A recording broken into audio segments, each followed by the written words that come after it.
Kita lanjutkan kembali berdialog. Saya kembali ke Mas Iwan Satriawan, tim hukum Prabowo. Dalam isi petitum yang merupakan bagian dari revisi ataupun permohonan gugatan yang diperbaiki, disampaikan ada dua hal yang menarik yang ingin saya bahas. Satu adalah mendiskualifikasi pasangan Jokowi Maruf Amin, kemudian menetapkan Pak Prabowo dan Pak Sandiaga Uno sebagai presiden terpilih 2019 hingga 2024. Di sisi lain, dalam petitum yang sama disampaikan juga melakukan pemungutan suara ulang di seluruh wilayah Indonesia. Bukankah ini hal yang kontradiktif?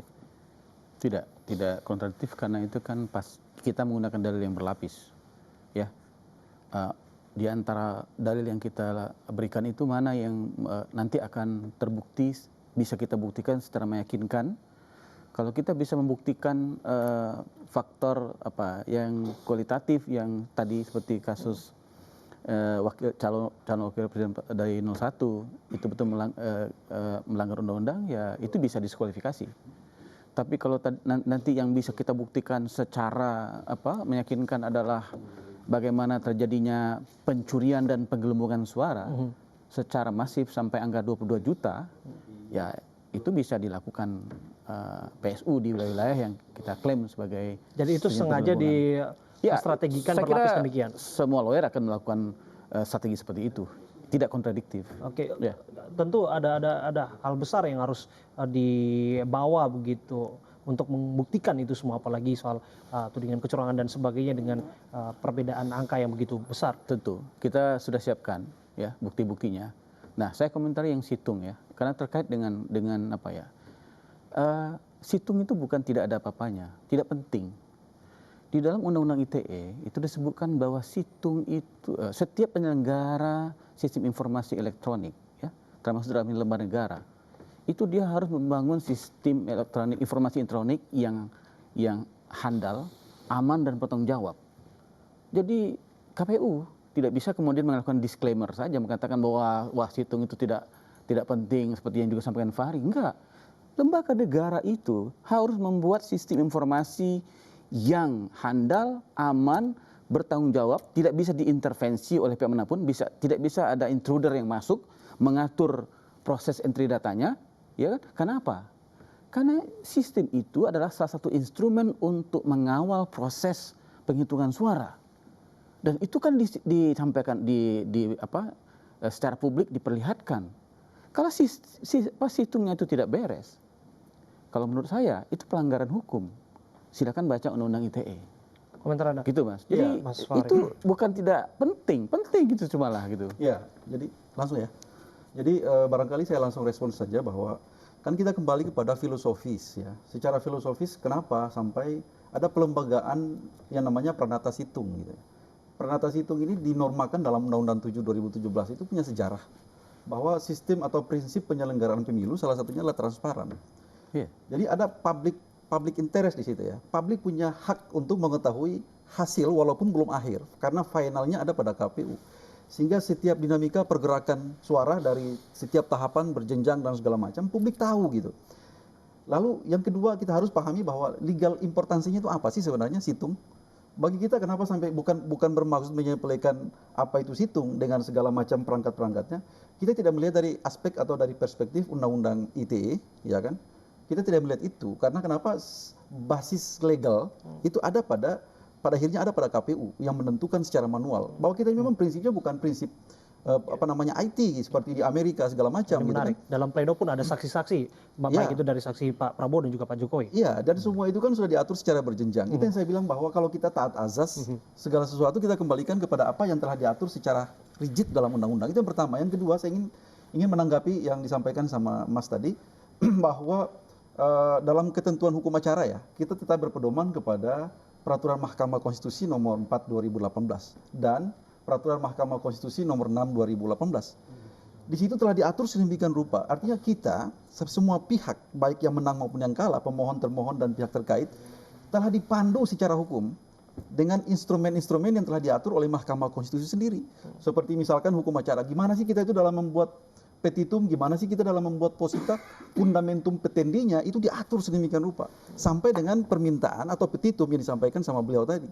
Bahwa memang ada sedikit hal yang eksentrik yang kalau kita baca keseluruhan permohonan pemohon ini memang sesuatu yang tidak lazim ya. Sesuatu yang barangkali tidak diatur dalam ketentuan hukum acara. Misalkan dengan permintaan diskualifikasi, itu tidak dikenal dalam hukum acara. Ya kan? Yang diatur adalah bagaimana mereka mengoreksi perhitungan pemohon, perhitungan yang benar menurut pemohon.